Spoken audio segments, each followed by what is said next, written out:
Today we have a crazy story of revenge getting back at an unfaithful girlfriend. We'll get into that in a bit, but first, he broke my knee and I deserved it. A single decision can alter the course of a lifetime, and in my case, it was a not-so-simple choice between love, family, and the fight for redemption. We grew up in a small suburban neighborhood, or quite correctly, I used to live with my dad here till I was 4. It wasn't until my father and Sarah met that I had a sibling, Natalie. Natalie was a year my senior. She was 5 when we first met, and for some reason, we happened to find an instant connection. Growing up with my dad and Sarah as our parents, my bond with Natalie was ununderstandable. We were more than sisters. We were confidants, partners in crime, and best friends. We have flourished in unison from the early days of building sandcastles at the beach to late nights huddled under the covers, whispering secrets we had never told any other person. To the world, she was my sister, not my stepsister, and Sarah was my mother. My dad says I called her mom the first day he brought her over to the house, and that was how he knew she was the one to mend the broken heart my birth mother had left him with when she ran off with her high school sweetheart to chase a dream my dad could apparently not provide her. Natalie and I were born to be sisters. We were soulmates, sisters with an unbreakable bond, and our parents were aware of this. Our childhood was filled with laughter and shared adventures. We would spend hours exploring the woods behind our house, crafting imaginary worlds only both of us could understand, and chasing fireflies as the sun dipped below the horizon. We were a dynamic duo. She was as much a support that I was to her, to me through triumphs and setbacks. And the more we grew into adulthood, the more we found it hard to do without each other. As a teenager, Natalie was the one with the infectious laugh and indomitable spirit. She was the beacon that guided me through the tumultuous sea of teenagehood, and it helped that she was a year older than me. We shared dreams, fears, and aspirations, weaving a tapestry of trust that seemed unassailable. She was mine and I was hers, forever. This is why when I saw a thing that appeared to threaten the eternity of our bond, I sought to destroy it, even if it costs her the happiness she thought she felt. I am her happiness. She was just confused. He was the reason we had a falling out. He had to go. It was simply logical that Matthew had to get out of our lives. I remember the day like it was yesterday when Matthew appeared before our eyes. It was easy for him to wind himself into our lives. He was 19, a senior. Sarah and my dad finally made enough to move us out of our crapping town and apartment. We were in a new environment and Matthew's family lived right next to ours. He dropped by in the company of his mother, the strong-willed blonde, to pass off what would seem like a welcome to the neighborhood vanilla cake. I got to the door after hearing the doorbell chime and Natalie was in my tail almost immediately, and from the moment he walked through the porch onto our front door, he became an irrevocable part of our lives. I saw Natalie's eyes sparkle with a newfound radiance when she sighted him by the door. This radiance continued whenever Matthew was within 5 feet or seeable vision. His presence seemed to ignite a flame within her, awakening a sense of joy and adventure that I'd never witnessed before.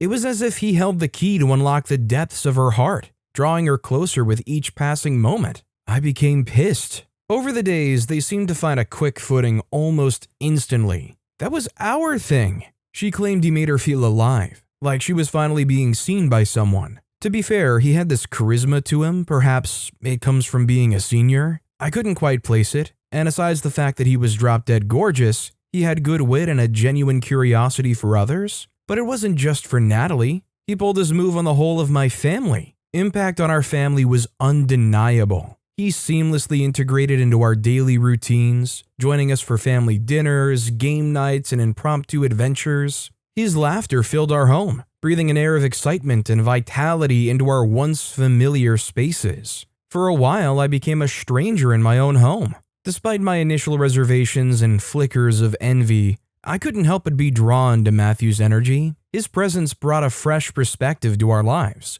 challenging us to step outside our comfort zones and embrace the unknown. He had a way of making the ordinary extraordinary, infusing mundane moments with a touch of magic. I fought it, but I found myself losing the battle one too many times and I gave up. We were no longer a duo, myself and Natalie. We became a trio. And I wondered if Matt, as we grew to fondly refer to him, had any close friends before we moved into town. His inclusion created a new dynamic within our sisterhood. While it was natural for Natalie's attention to be divided between us, I tried to find solace in the fact that his presence seemed to amplify the love between us, rather than diminish it. He became a pillar of support for both of us. offering his 2 years of wisdom to provide guidance and encouragement when we needed it. Our union was something unique, I guess. He was the needed spice of adventure that we needed. From road trips to hidden waterfalls to spontaneous camping trips under a star-studded sky, he showed us the beauty of embracing life's unpredictable moments. Maybe his inclination for the unpredictable should have been the hint I needed that Matthew wasn't all he seemed to be. But I was oblivious to that. My focus was on something that mattered more to me. Amidst the laughter and shared experiences, we began to document. I couldn't shake off the underlying twinge of envy. I saw how effortlessly Mark could bring a smile to Natalie's face, how he seemed to understand her in a way that I couldn't.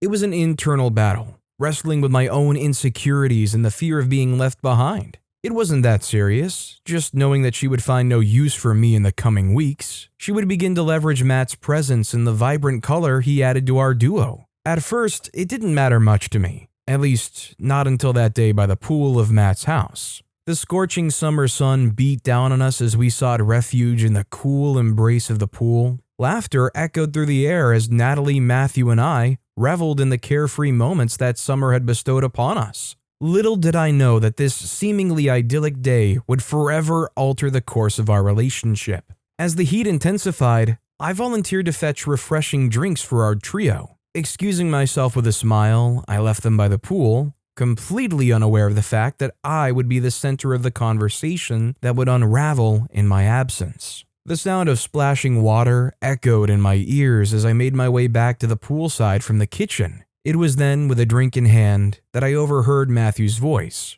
tinged with a mixture of affection and frustration. "I feel like she's become a bit of a leech on all our outings," he confessed, his words seeping into the depths of my being. "I put up with her only because of you, Natty. It's always been you."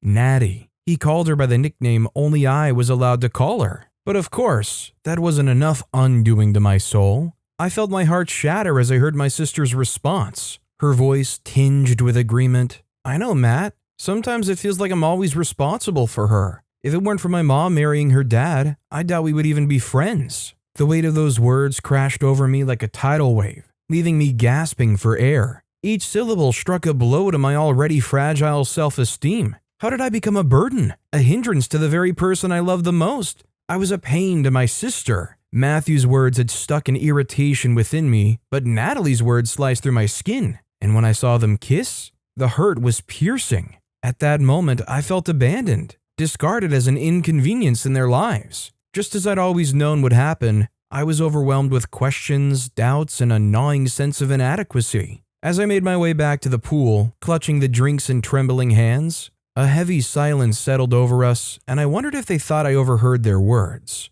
The bond I had cherished so deeply became a cruel mirage, a figment of my naive imagination. The pain of me realizing that Natalie agreed with Matthew's assessment cut deeper than any physical wound. The foundation of our sisterhood had crumbled, leaving me adrift in a sea of loneliness and despair. I knew the problem. Matthew was the problem, and he needed to go. I handed them their drinks, my hands trembling as I did, mirroring the tremors within my shattered heart. I forced myself to swallow the bitter taste of betrayal and smiled, pretending that everything was as it should be. I needed them to believe everything was fine. That would be my cover. They would have no reason to suspect me for what I had to do next. In the days and weeks that followed, I struggled with a bundle of emotions. Anger, sadness, and a profound sense of loss consumed me. I watched from the sidelines, masking my confusion and heartache with a smile. I couldn't let them see the turmoil brewing within me, but in the corners of my mind, I began to see the misgivings in Matthew's character I'd been oblivious to.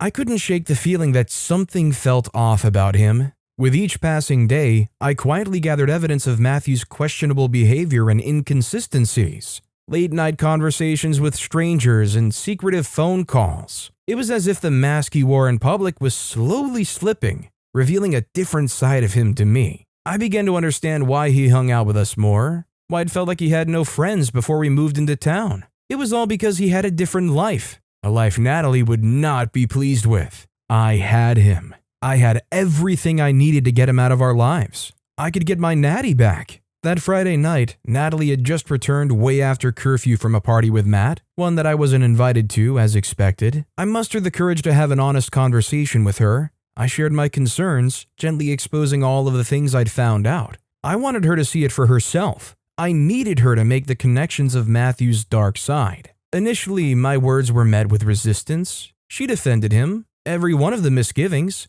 but I wasn't surprised. This is the way Natalie was. She saw the good in people and clung desperately to that version of goodness till she couldn't fight it any longer. But in her kindness, she's smart. She started questioning the discrepancies, the hidden truths that he'd skillfully concealed. By the end of the night, it was she who made the difficult decision to confront Matthew. The truth unraveled, revealing a side of him she hadn't anticipated. She was broken. It hurt to see her that way, but it had to be done. She ended things with him, and I couldn't be happier than I was from watching the little bond shatter like my heart did that day by the pool. But it didn't end there. The truth of his deceit spread like wildfire, reaching the ears of school authorities. It was discovered that he had violated school policies, leading to his expulsion just days before graduation. And as the whole scenario played out, he blamed me. I became the subject of his disdain. He blamed me for his downfall, seeing me as the catalyst behind his exposed secrets. His anger simmered, fueling a deep-seated resentment toward me, but I could care less. All I did was out of love to push him out of our lives for good. We didn't need him. There was a bitter taste in the air between Natalie and I, but we tried to work it off by going through things we did before Matthew came into our lives. For a while, we didn't hear from Matthew or his parents. We figured they took time off from town to allow the story to die down a little, but I knew he was coming back. I knew that the tension between us simmered like a dormant volcano waiting for the right moment to erupt. But I didn't care. I had Natty. He watched our every move, a shadow lurking in the distance, fueled by a burning desire for revenge. He was consumed by bitterness. He sought to inflict pain upon me, and he finally found it when school was about to begin. He waited, and he made his play. The school year was set to begin in a few days. We were about to go on our last ride in high school. We had found our rhythm back through the silence from Matthew, and we decided to go hiking on a trail we'd gone on when we newly moved to town. The breathtaking landscape stretched out before us as we set out that morning, just before the sun was up, capturing our attention. But what we didn't know was that immense danger lurked behind the enchanting facade. Maybe I should have paid more attention to my surroundings. Maybe I would have seen the figure that followed our trail. But I didn't. I was lost in the awe-inspiring view, and so was Natalie. For a brief moment, I turned my direction away from where Natalie explored. I fixed my gaze upon the horizon. It was in that split second of distraction that Matthew seized the opportunity he'd been waiting for. With calculated precision, he pushed me off the low cliff. My body descended without restraint. Confusion and shock flooded my senses as pain radiated through my limbs upon impact. I struggled to comprehend what had just transpired. Days later, I awoke to a grim reality. My legs were immobilized, long irons piercing through my flesh, restraining me from ever walking again. I wasn't sure I would ever get to walk again, but it began to make sense. I was shoved off that cliff. I remember feeling the familiar, grim hand shove me. There was just one person that burned with revenge against me. One person that blamed me for their downfall. One person had the cruel heart to do that to me, Matthew.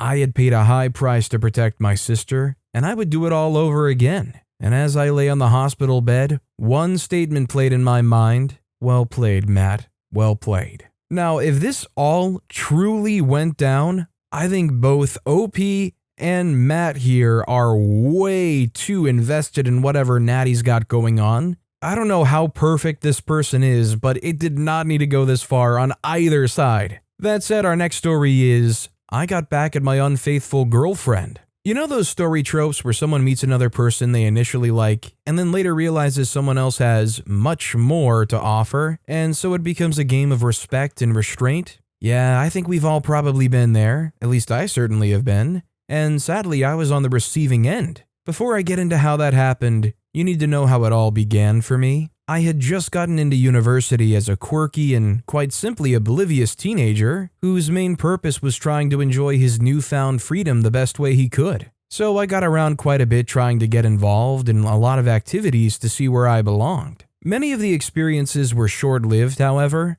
as I wasn't able to enjoy either the environment or the people who I had to share these experiences with, but some of them stuck for quite some time. One of such experiences was going for the math lessons that usually held after the school day. I was already good at math, so some might have wondered why I loved going for extra math lessons, but the reason was obvious. I wanted to show out. Math lessons were always a place where I could get really active with the lecturers and tutors, and it came with some class cred, because most people dreaded math. And as a teenager, I just loved the attention I got when I contributed positively in class. Some people got closer to me so we could form study groups together. Some others got close so I could help them with their math assignments and projects. And some were apparently just outright attracted to me for my intellectual prowess. They usually said they were sapiosexual, but I think they mostly just wanted me to do their math assignments for free. Out of all of the people who showed an interest in getting to know me after my math class exploits, one would stand out just because I thought it was only in my wildest dreams that a girl as wonderful looking as she did would show such an interest in me. In my mind, she was out of my league, but that was probably because I hadn't realized what self-worth was at the time. She was one of the hottest girls in class and always had guys fawning over her. I never actually bothered about this because I was happy with my regular friends who didn't draw too much attention for just existing, and so we could just go ghost mode when we wanted, which we did quite often. Back to the story, this girl and I barely ever spoke in class and never spoke after class. It was like our paths could never cross apart from lecture hours, but this would all change when one day she decided to join the after-school math tutorial class. At this point, I was already pretty popular in that class. So popular that people were tipping me to become the next tutor, including the head tutor himself. She didn't know this though, but she would very quickly realize my prowess when only 15 minutes into the class, I solved a very difficult equation from one of the university's old math exam questions, which had been puzzling everyone for days. The people in class gave me a standing ovation,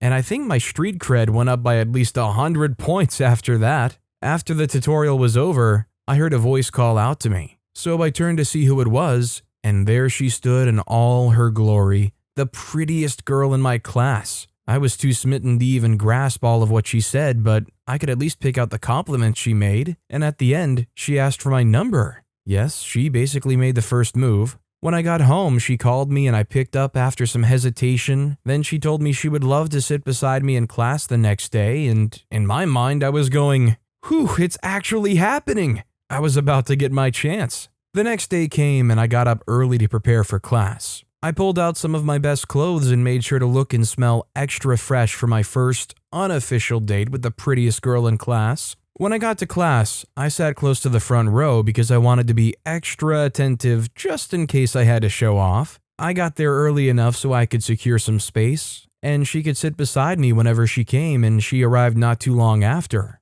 I called her attention to where I was, and she came around with one of her friends. Luckily for us, there was an extra space beside me where her friend could sit, although she wouldn't allow me to sit in between her and her friend, so she made her friend sit at the edge. Her friend was also pretty, but she drew less attention to herself, so you couldn't easily tell until you were up close, so that was probably the first time I even realized. That could have been why she didn't want me sat too close to her friend, but honestly, I wasn't crushing too hard to even let that be an issue. Lecture started, and as usual, I was killing it with the way I was handling the questions, and my class crush looked so impressed, but after a while, her friend also began to raise her hands to answer the questions, and it started to look as if we were in a competition for who would answer the most questions. I was competitive, but thought she was doing too much, because she usually didn't speak in class. This was a non-issue though, because it would impress my crush even more for some reason. After class, she offered to buy me lunch, which I accepted, and in turn, offered to help her with her assignment, which she also agreed to. When we finished having lunch, it was time for us to go back to our hostels. But she told me she wanted to get the assignment done as soon as possible and asked if she could follow me to my hostel apartment, which I duly obliged to. We got back to my place, worked together on the assignment, and before you know it, she was rubbing all over me. Then one thing led to the other, and we had some fun. After we were done, she started to tell me about how she'd always been attracted to me, but didn't make a move because she thought I was antisocial. You know, the usual stuff. And then I told her I felt the same way about her. and she told me she wanted to become my permanent seat partner, and you know what that meant? I had just scored a girlfriend. Days went by and we quickly became an item of discussion, certainly in our lecture hall. People wanted to know how the nerdy kid scored the hottest girl in class, but I didn't mind. I might not have known my worth, but I had a decent amount of self-confidence, so the words never really got to me. We continued to get it on for a few months without many issues. There were some times her best friend would try to budge in to get some attention, but that was pretty minor. We were a solid partnership. I got to help her with academics, and she looked prettier than everyone while I did it. The perfect combination, if I must say. Problems began to arise when I started to hear rumors that one of the rich guys in her department had begun to make approaches towards her. I confronted her about this, and she assured me there was nothing to be worried about, and being blinded by her brown eyes and pink lips, I totally believed. The rumors persisted though, and on some occasions I would even see them together, but in trying not to seem insecure, I would just play along with it. But you know what they say, give a woman an inch, and I certainly gave her an inch too many because all my trust was going to be shattered in one night. It was a day to freshman night, a night where faculties got to host a party for all their freshmen. Me and my girlfriend were in the same faculty, so I had plans for us to go as a couple and even wanted us to get registered for the couple's pageant because I got a dope suit for my matriculation a few months earlier. However, when I told her of my plans, she didn't give the response I was expecting and told me she was feeling too down to go and wasn't so sure she would be able to make it. I was sad, but I was also too understanding for my own good, so I told her we could still chill at my place together. But once again, she gave an off response and told me she was going to the hospital later that day. Now, I didn't believe this part, but I felt she might have just been feeling anxious and needed some time to clear her head. So I came to terms with it and decided to stay at home, and I also let her know. On the D-Day, I was just chilling in my room when one of my faculty friends hit me up to tell me he was competing in the pageant and he needed me to be his costumer because of my extraordinary taste in fashion. I told him what happened, but he really persuaded me, and besides, I wasn't going to spend too much time as the pageant was one of the first events of the day, so I agreed to his offer and got myself ready. I got there at around 8 p.m., about an hour before the pageant time, and I saw my friend chilling for me to pick his outfits. He showed me to the dressing room where I saw the other pageantry contestants, both male and female, including, to my shock, my girlfriend's best friend. I was really surprised to see her, and it was obvious she was competing from the way she looked. Once again, I had noticed her deceptively subtle beauty, but that wasn't my main focus. I asked her if my girlfriend was coming, and she told me she was supposed to, but she was unsure when she would show up, which was very different to what I was told. But again, my main focus was getting my mate fitted up, watching the pageant, and going home, and that was what I followed through with until the pageant was done. It was time to go home, so I congratulated my friend who had come second and my girl's best friend who won the female category and said my goodbyes to the other people I knew. As I left the hall, I saw the rich guy who had tried to woo my girlfriend. He had just hopped out of his car and had a female riding shotgun. I wondered who it was, so I stood where I was to observe as he went to the other side to open the door. And the biggest shock of my life up until that point, I saw my girlfriend hop out of the car. I was speechless and didn't know when I fell to my knees. I'd been lied to.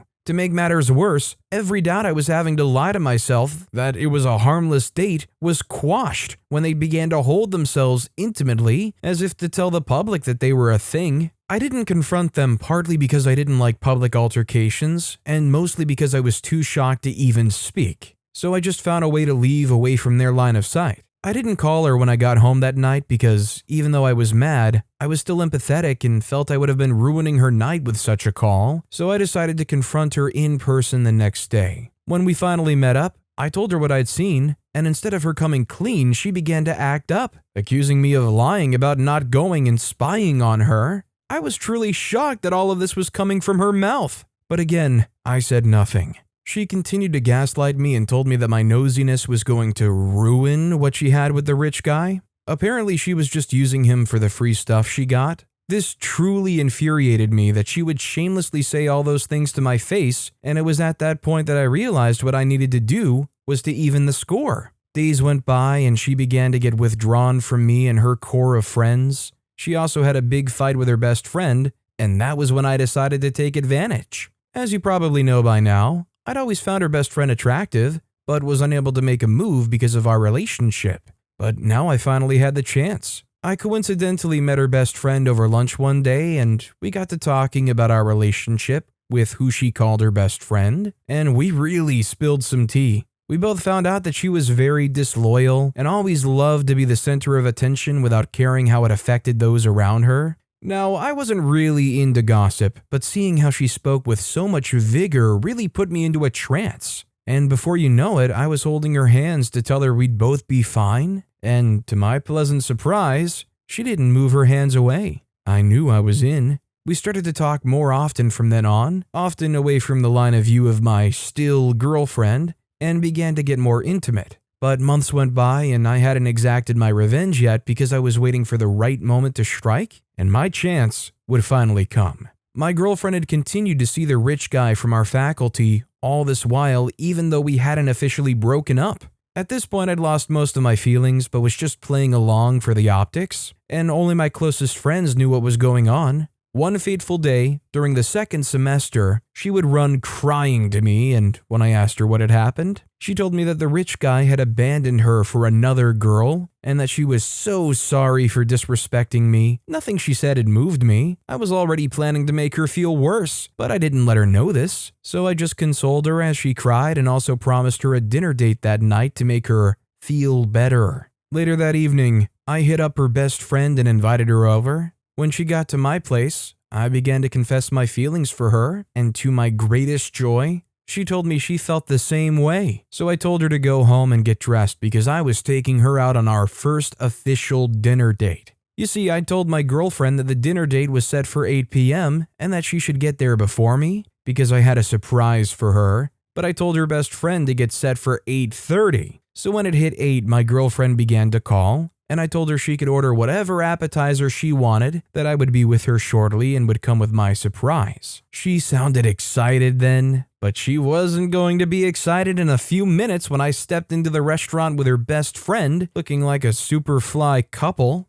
I hit her with the surprise, and she was so shell-shocked she couldn't say a thing. Her best friend, who didn't know my plan, was also confused. But by the time I introduced her to my now old girlfriend as my new girlfriend, she seemed more calm and probably even loved it. I officially broke up with my old girlfriend there and gave her probably the worst end to her worst day in university. She broke down into uncontrollable tears, and I simply just paid for her dinner and moved to a different restaurant with my new girlfriend. We would never speak after that night, and she also broke ties with her best friend as well as becoming more reserved in class. I merely got back at my unfaithful girlfriend, and it made her turn a whole new leaf. Literally was so deserved. I mean, they did exactly pretty much the same thing to OP, only they didn't mean for OP to find out, so it was probably even worse. But with that being said, that's all the time we have for today.